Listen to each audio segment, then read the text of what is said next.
Ephesians 3, we started with that 2 weeks ago.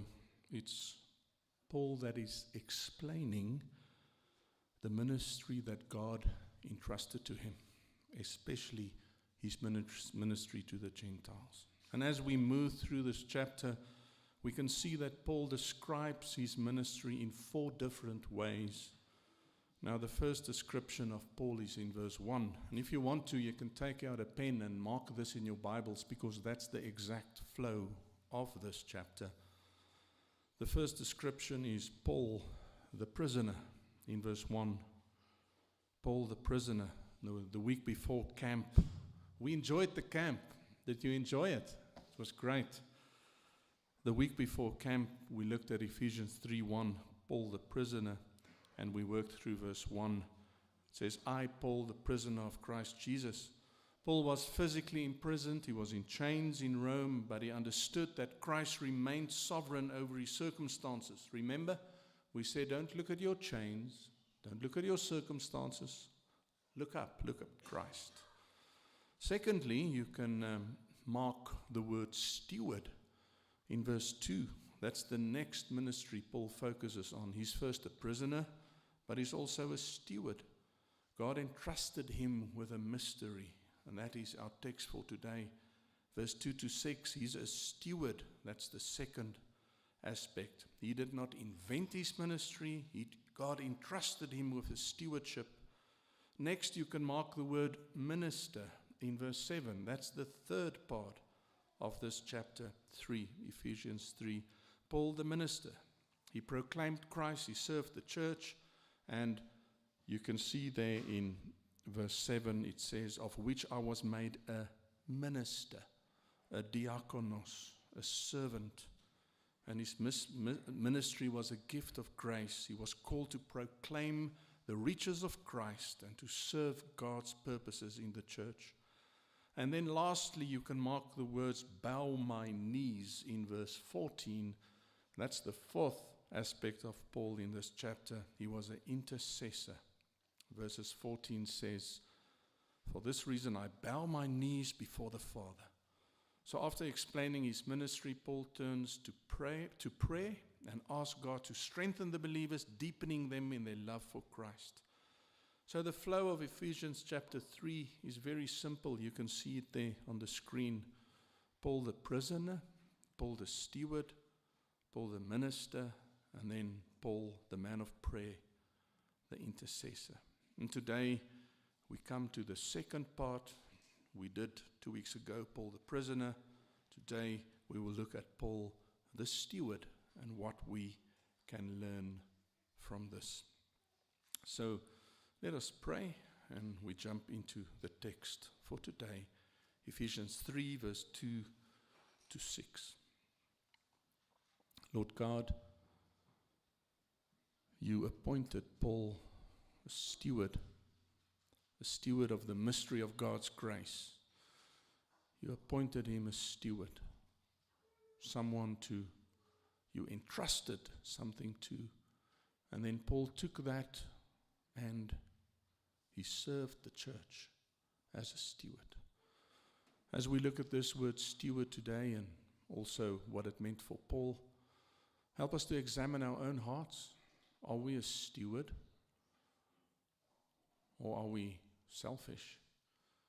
Do we want to keep everything for ourselves, or do we want to serve in the church? Thank you, Lord.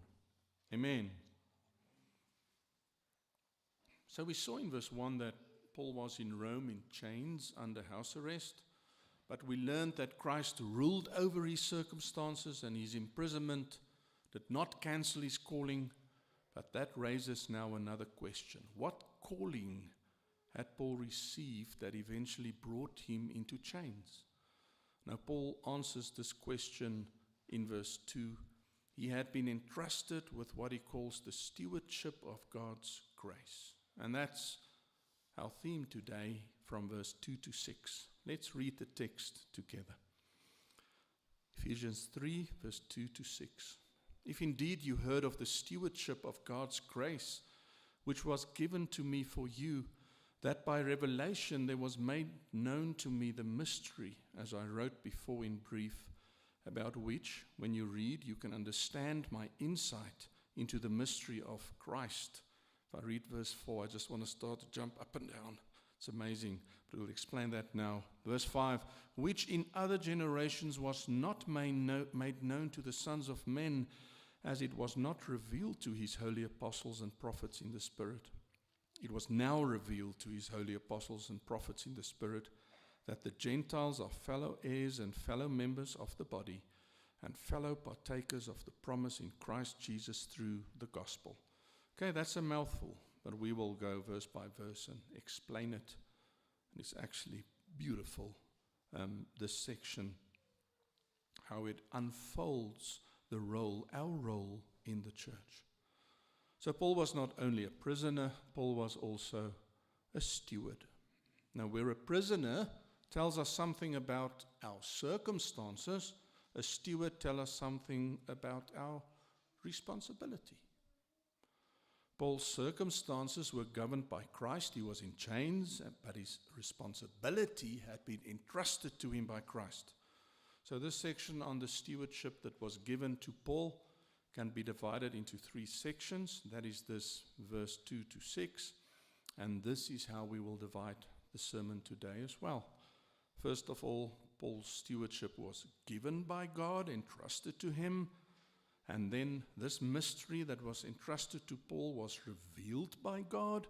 And then this mystery, verse 6, that was entrusted to Paul was defined by God. It may sound a bit academic now. Don't fall asleep, especially if you sit in the sun there. We will explain it nicely. Okay. So, first of all, verse 2, Paul's stewardship was given by God. If indeed you heard of the stewardship of God's grace, verse 2 reads, which was given to me for you. Before we come to the word stewardship, notice Paul's opening expression, if indeed you heard. Now, Paul is not doubtful here as though he's unsure whether the Ephesians know anything about his ministry. The expression carries the idea more of surely you have heard, or since indeed you have heard. So Paul assumes that they know something about this special ministry God had entrusted to him, especially to the Gentiles in Ephesus. Now, in other words, Paul is reminding them of something they already know before explaining it more fully. And what had they heard of? They heard of Paul's stewardship. The Greek noun translated stewardship is the word oikonomia. Oikonomia, it's pronounced. Now, the word originally carried the idea of the management of a household. Now think of Paul, he was given this by God, the administration of household affairs, oversight of property belonging to another, or it can be, it's therefore a stewardship or responsibility entrusted to someone. And this was entrusted to Paul. Our English words economy and economics ultimately come from this Greek family of words. But in verse 2 here, Paul is not primarily talking about economics or merely about an organized system. He's talking about a God-given stewardship. A steward was someone who had been placed in charge of something that belonged to another. This is important. Placed in charge of something that belonged to somebody else. So the steward might administer a household for his master, or property for his master, finances for his master's affairs, everything for his master. But the important thing is the steward was not the owner, never the owner. He had been entrusted with something that belonged to someone else, and he was accountable for how he handled it. And that's exactly how Paul viewed his ministry. Paul did not own the gospel. He did not invent this mystery. He did not create his ministry to the Gentiles. It had been entrusted to him by God. And that is why Paul says the stewardship in our verse, the stewardship of God's grace. Verse 2, God's grace. The stewardship belonged to God. The grace belonged to God. The message belonged to God. The ministry belonged to God. Paul was simply the servant to whom God had entrusted it. Now, this is very important. Paul did not wake up one morning and decide, I think I will become the apostle to the Gentiles. No, God chose him, God called him, God revealed the truth to him, God commissioned him, God gave him the responsibility of proclaiming that truth to others. Paul became the steward of God's grace. You will remember what was told to Ananias concerning Paul just after his conversion. Ananias was cautious about Paul. Remember, Paul persecuted the Christians. But in Acts 9:15, God answered him and told him, "Go, for he, Paul, is a chosen instrument of mine to bear my name before the Gentiles and kings and the sons of Israel." Paul's ministry was not self-appointed, it was God-appointed, and Paul understood this very clearly. That's why he says in Romans 11:13, I'm an apostle of the Gentiles. So Paul understood his life and ministry as a stewardship. God had placed something precious into his hands and said in effect, Paul, this precious thing is mine. I'm entrusting it to you. Be faithful with it. Be faithful. A steward must be faithful, faithfully serving his master.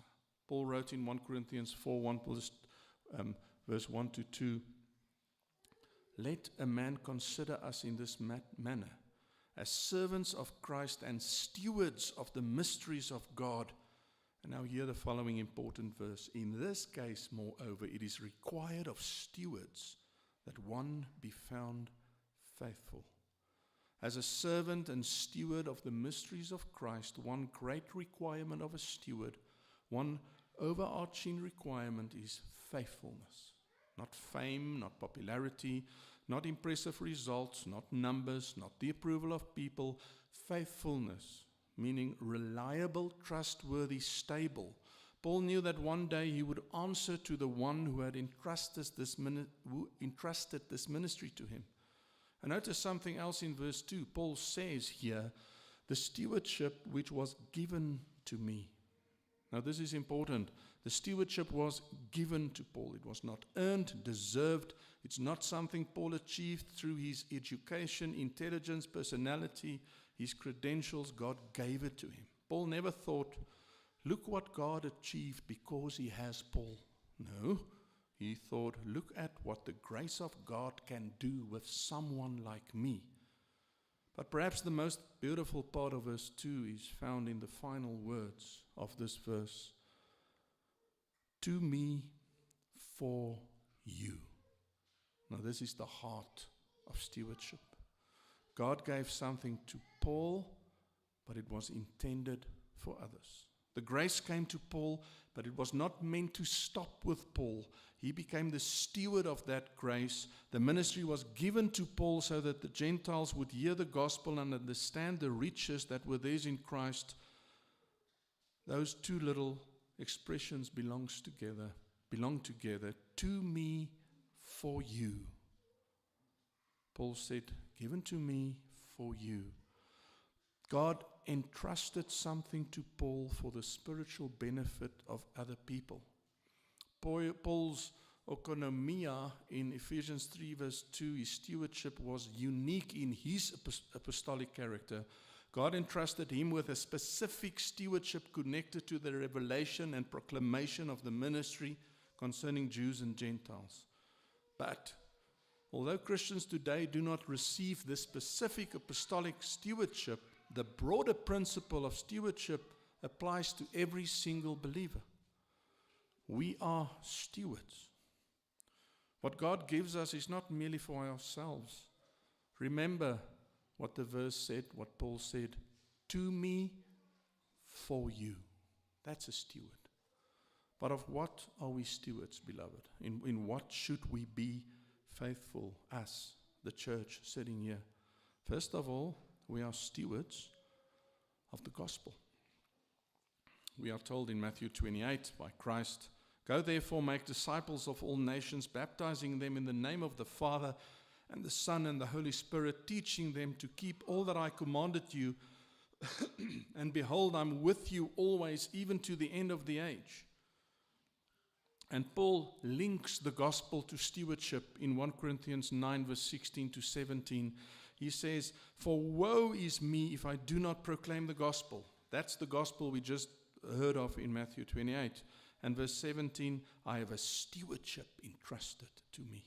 Paul is saying, whether I personally chose this calling or not, the gospel ministry has been entrusted to me by God, and therefore I am obligated to carry it out. I'm a steward. I received it to proclaim it. I am obliged to proclaim it because I'm a steward. And here the gospel message entrusted to each of us. Like Paul, we did not invent the gospel message. We received it to pass it on faithfully. Remember, we just read what is the bottom line for a steward? Faithfulness. Given to us to pass to others. Exactly the role of a steward. The gospel is not ours to alter or to keep for ourselves. It's ours to proclaim to others. We are obliged to do it. Christians are also stewards, according to the New Testaments, of spiritual gifts. 1 Peter 4:10 reads, "And each one has received a gift. Employ it in serving one another as good stewards of the manifold grace of God." Immediately you will know what this means. Something God gave. It's not ours. We can't change it. We can't alter it. Given to us to give to others, to serve others with. Every believer has received gifts and abilities from God that you must use for others. Otherwise, you're not a steward. Here are some of these gifts: teaching, serving, encouraging, leading, giving, showing mercy, giving hospitality, administration, specifically in the body, wisdom, knowledge, faith, helping, evangelistic ministry, shepherding ministry, equipping the saints, speaking gifts, to speak to other people and to serve other people. As stewards of God's grace, our stance must be, this gift is not for me. We should say it was given to me for you. Exactly what Paul says in verse 2 of our text. A steward receives something and then manages it for the good of his master. He will not alter it. It is to use these gifts for the church. The Bible also uses the word steward in the context of, and this can be a difficult one sometimes, in the context of money and resources. The Bible clearly presents money and possessions as something we must handle with stewardship and faithfulness. It's exactly the same. It's not yours. As a steward, it was given to you to serve others. Exactly the same. Jesus illustrates this in a parable of the unrighteous steward in Luke 16:2, and he called for him and said to him, "What is this I hear about you? Give an accounting of your stewardship, for you can no longer be a steward." The stewardship had been removed from this man because of his wrong administration. A steward manages what belongs to another and must eventually give an account for how he handled it.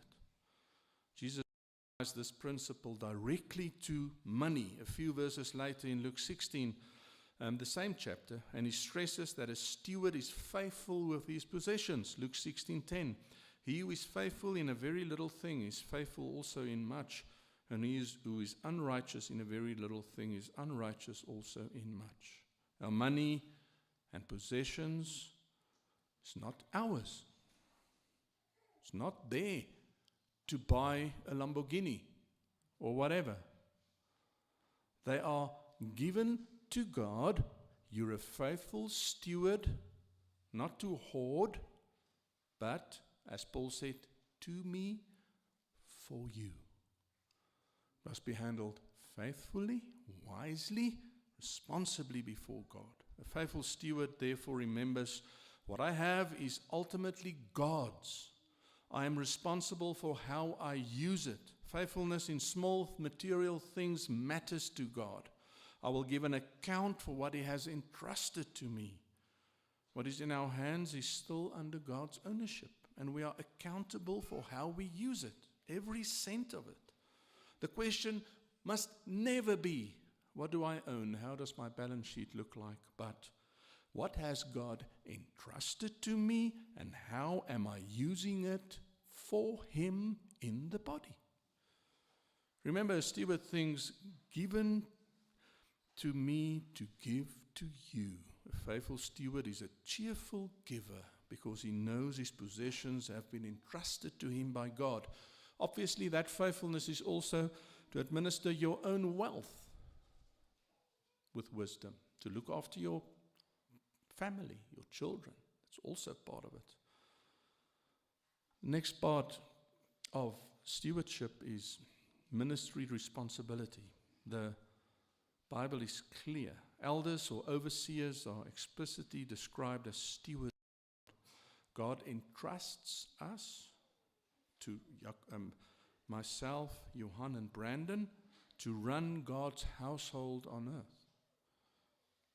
Titus 1 verse 7, for the overseer must be beyond reproach as God's steward. The elders do not own the church, Christ owns the church. The pastor or elder is entrusted responsibility for what belongs to Christ. He therefore serves as God's steward, accountable to God for how we care for the flock. And what are the duties of the elders or the stewards? Well, they should first know that they are a manager. They are God's stewards. They should teach faithfully, shepherd carefully, doctrine, guard the flock, lead humbly, and give account to God. We'll stand in front of God one day and give account to what we've done. The pastor or the elder is not the owner of the church. We are stewards entrusted with God's flock and accountable to Christ for how we shepherd it. So I want to invite you, keep us accountable, please. Pray for us. We are servants of God's grace. Every Christian has genuine stewardship responsibilities because God has entrusted His grace and gifts to us for the service of others. A Christian should never ask only what has God given me. He should ask, for whom has God given it to me? How can I use it? If you don't use it, you're not a steward. And as we see in Luke 16, taken away from you. And the most important aspect of being a steward, as we have seen, is faithfulness. 1 Corinthians 4:2, we've read that, reading it again. It is required of stewards that one be found faithful. We are stewards because He saved us. And because God has saved us, He entrusted us with gifts and opportunities to serve others. To be faithful and as stewards, it is to live out our Christianity faithfully. As Paul said, from me to you, living faithfully every single day as stewards of God's grace. If you are constantly late, careless, unreliable, dishonest, wasteful, full of excuses, you're not a good steward. The question is, what are you doing with what God has entrusted to you?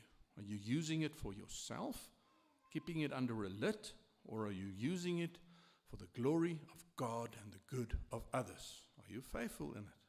Paul said, God gave this stewardship for me to you. Could we say something similar if we look in the mirror of our lives? God has given me this home. How can I use it for others? God has given me this job. How can I represent Christ? God has given me these abilities. How can I serve His church?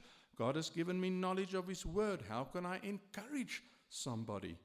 We live in South Africa, a land full of orphans. Should I maybe adopt? How can I be a good steward of what God has given me? God has given resources. How can I use them for His purposes? If you have resources, look around, people. There's thousands of ways you can use it in South Africa for others.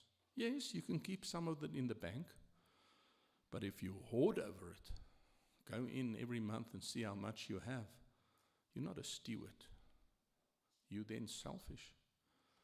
A steward does not ask what belongs to me. A steward asks, what has my master entrusted to me, and how can I use it faithfully for him? That was Paul's mindset. Stewardship was not his invention. It was not his possession. It was not for his glory. It was given by God, entrusted to Paul for the benefit of others and ultimately for the glory of Christ. And now, having explained that God had entrusted the stewardship to Paul, Paul tells us in the next verses 3-5 how he came to know the mystery that he has been called to proclaim.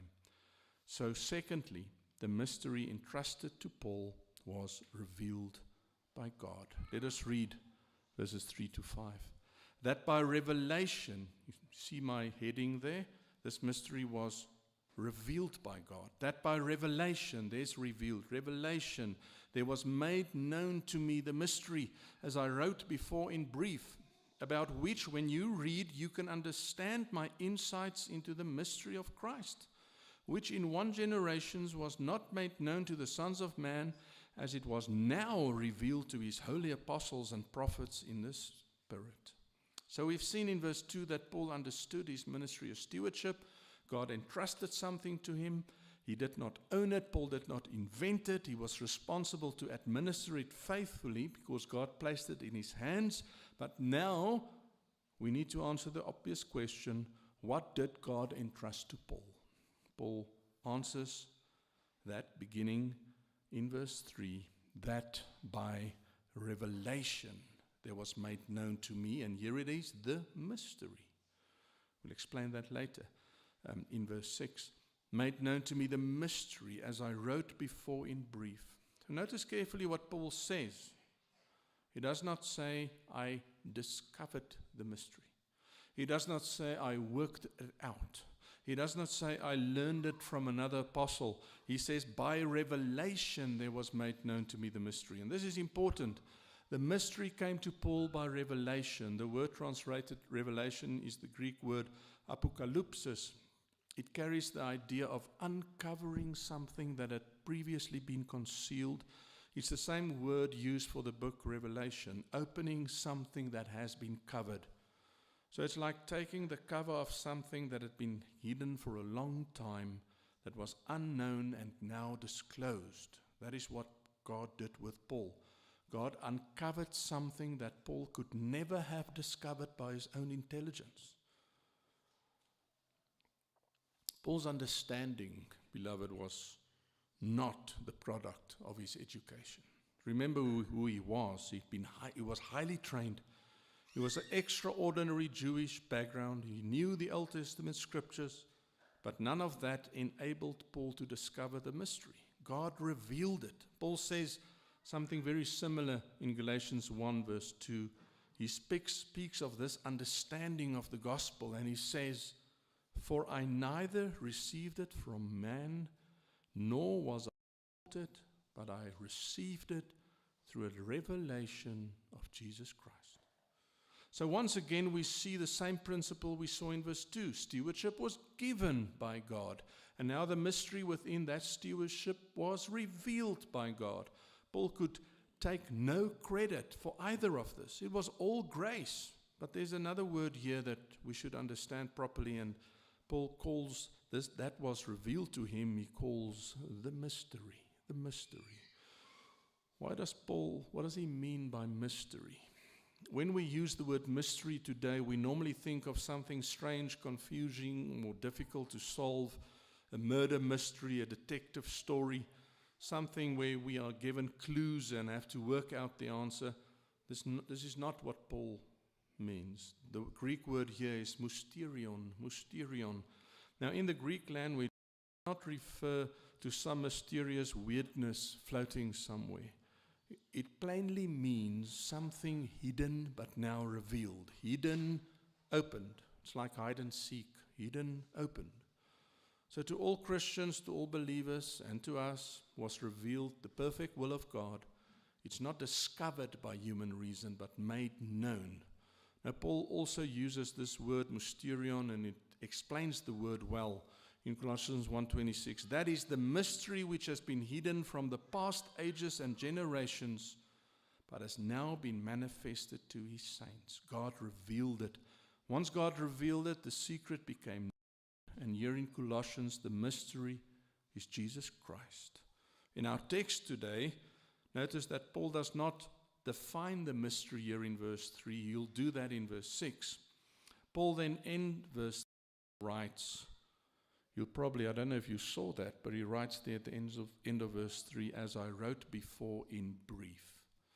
Now there's been volumes and volumes written, and archaeologists are still looking for it, but some say that there's a hidden letter of Paul to the Ephesians that somewhere it's gone and it's missing, and that's what Paul is referring to. But scholars in our camp, if we look at it and try and exposit the text, we can agree that Paul is basically just referring back to chapters 1 and 2, what is already written. In other words, Paul is saying, I've already written something about this. Go back and read what I've said. And that leads us directly into verse 4. And this, what I'm going to tell you now, is amazing. It's absolutely amazing how God works. Verse 4. Remember earlier I said I wanted to jump up and down when you read verse 4. So Paul says, I wrote about it. And then he says, about which, this is what I read, when you read, you can understand my insight into the mystery of Christ. Notice the simplicity of this statement. When you read, you can understand. This is beautiful. We can understand by reading. We do not have to have some weird feeling of peace or calmness or wisdom or fall over or whatever. We don't need a special new revelation. Everything about the mystery is written down, and Paul says, just read it. Scripture. The truth that God revealed to Paul was not intended to remain locked away inside Paul. It was written so that the church could understand it. Paul says, when you read and understand it, when you read, you can understand. It's God's word. It's powerful. God's word is powerful. Hebrews 4:12, for the word of God is living and active and sharper than any two-edged sword, and piercing as far as the division of soul and spirit, of both joints and marrow, and able to judge thoughts and intentions of the heart. And the word of God, when read, will give you insight, according to the next part of verse 4, insight. The word translated insight carries the idea of understanding or comprehension. It means to bring facts together so that the relationship and significance can be grasped.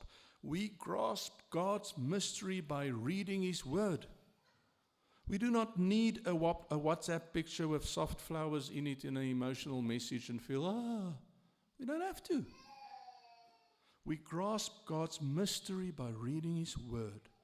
It was revealed to Paul supernaturally.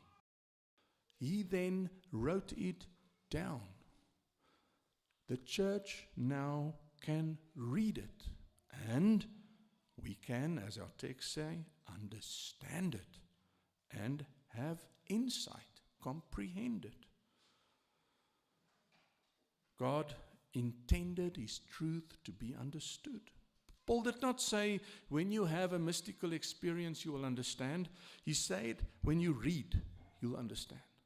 The written revelation could be read and comprehended. And what would they understand? Paul says, my insight into the mystery of Christ. The last part of that verse. The mystery is centered on Christ. It concerns God's previously hidden purpose now revealed in Christ, particularly the relationship of, in the context here of Ephesians, of believing Jews and Gentiles together into the church. We saw that a few weeks ago. And then Paul explains why this mystery required revelation. In the next verse, verse 5, which in other generations was not made known to the sons of men, as it was now revealed, not made known, now revealed to his holy apostles and prophets in the Spirit. So Paul introduces a contrast. On the one side, the other generations, and on this side, now. In previous generations, the mystery had not been made known. The sons of man simply were human beings. Paul is therefore saying that this truth concerning the church was not something previous generations possessed. The Old Testament spoke about Gentile blessing, yes, but did not reveal the truth of Jews and Gentiles standing together in one body, the church. The church is not in the Old Testament, was not revealed as yet. And that's why verse 6 is so important. Paul will define the mystery in verse 6, but before defining it, Paul tells us when and through whom it was revealed. He says, as it was now revealed to his holy apostles and prophets in the Spirit. Notice the word now. There is a decisive contrast between what was not known in previous generations in the Old Testament and what God has now made known. And how is it revealed to the apostles? It was revealed in the Spirit. In the Spirit. So to understand it better, let's just look at the entire movement. God possesses the mystery. God revealed the mystery. The Spirit disclosed the mystery. The apostles and prophet received the mystery. Paul now then wrote down this mystery, and then the church read and understand the mystery and have insight in it. Very logical, extremely beautiful, very basic. That thing on your lap, not the kid, the Bible, it's amazing. That's what you need. That is what you need. That's why we're going verse by verse, word for word through Ephesians. Because that's what will give us understanding and insight into God. Beloved, Paul is a steward. He received something from God that had previously been hidden, and because he was faithful, he wrote it down. He didn't keep it to himself. He wrote it down so that we can understand it. And this brings us back to that little principle we saw in verse 2, given to me for you. The mystery revealed to Paul. It was not revealed for him alone. It was given so that others could benefit from it. What God revealed to Paul was not merely for Paul, but for others to read, receive, understand, and have insight. That's stewardship. And now, having told us that God revealed the mystery, Paul comes to verse 6 and tells us exactly what this mystery is. So firstly, we saw Paul's stewardship was given by God. Secondly, we saw this ministry was revealed by God. He wrote it down and it can be read by the church. And now thirdly, this mystery was,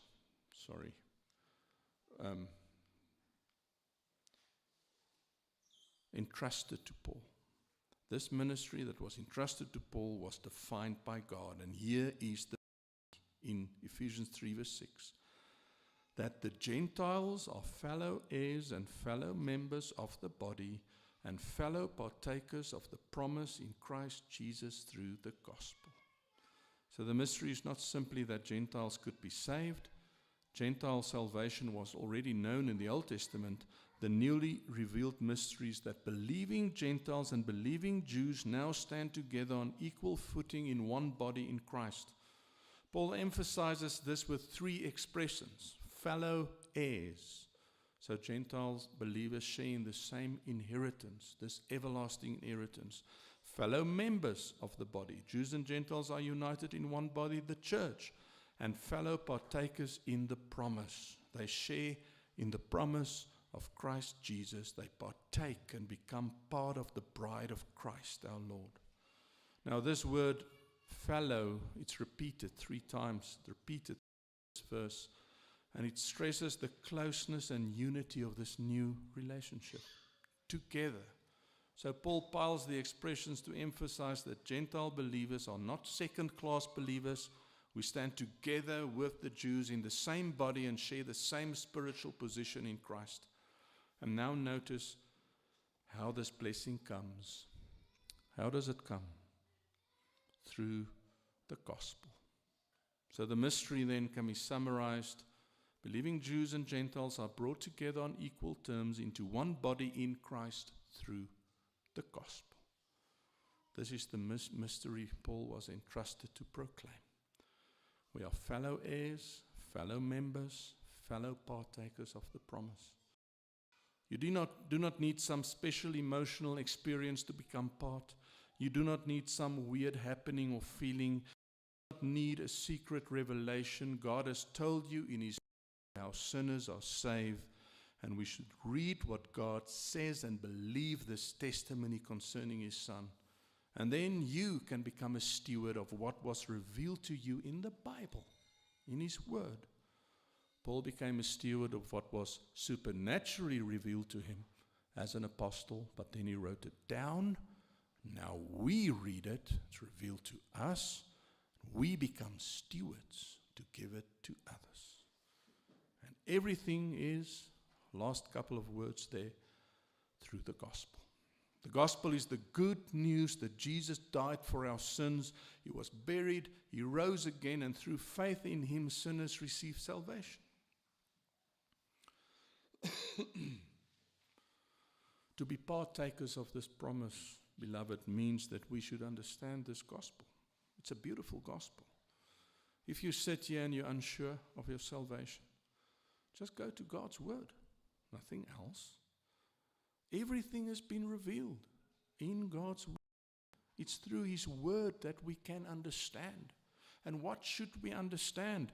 Well, first of all, we should understand sinners. What does God's word say? That's the only place we can go. Romans 3:23, all of us have sinned, fall short of the glory of God. And there is none righteous, not even one. We are sinners, the Bible says. Secondly, we need somebody to save us because we are helpless. What does God's word say about that? For while we were still weak at the right time, Christ died for us. In Acts 4:12, and there is salvation in no one else, for there is no other name under heaven that has been given among men by which we must be saved. And that leads to the next point. We cannot save ourselves. What does God's word say about that? For by grace you've been saved through faith. It's not of yourselves. It's a gift, not of works, so that no one can boast. Titus 3:5, He saved us not by works which we did in righteousness, but according to His mercy. We need somebody to pay for our sins. We can't do it. Our sins stand against us and God. The Bible speaks of that as well. 1 Peter, and He Himself bore our sins in His body on the tree. Also 2 Corinthians 5:21. He made Him who knew no sin to be sin on our behalf, so that we might become the righteousness of God in Him. And also 1 Corinthians 15:3, Christ died for our sins according to the Scriptures. What must we do? We must believe in Christ to be saved. Acts 16, believe in the Lord Jesus, you will be saved. John 3:16, for God so loved the world that He gave His only Son, that whoever, what? Believes in Him shall not perish but have eternal life. Mark 1:15, repent and believe in the gospel. But you know what? Even this belief or faith is something we cannot boast about. It's a gift. Ephesians 2:8, for by grace you have been saved through faith. It's not of yourself, it's a gift. And then when God saves you, when He gives you this gift, when He died for you in your place, you become a steward of that which He has given you. 1 Peter 4:10 says, and each one has received a gift, employ it according, serving one another as good stewards of the manifold grace of God. And the defining principle of a steward, a Christian, is In this case, 1 Corinthians 4:2 reads, "It is required of stewards that one be faithful." You become part, if you're a steward of Christ's church, and you wait for His eternal hope. And we can read about that in God's Word. "For also by one Spirit we were baptized into one body. Now if you are Christ's body and individually you are members of it." 1 Corinthians reads, "And now our hope, our everlasting hope is set, and we live as people looking for the blessed hope and the appearing of the glory of our great God and Savior Jesus Christ." And then, as 1 Thessalonians 4:17 said, "And so we shall always be with the Lord." You are a sinner, you are helpless, you cannot save yourself. Christ alone can save you. He bore the penalty of sin. We should repent and believe in Him. When He saves you, you belong to Him. You become someone who will serve Him faithfully, as part of His church while waiting for His return. Let us be stewards of this. Let us remain faithful to this gospel.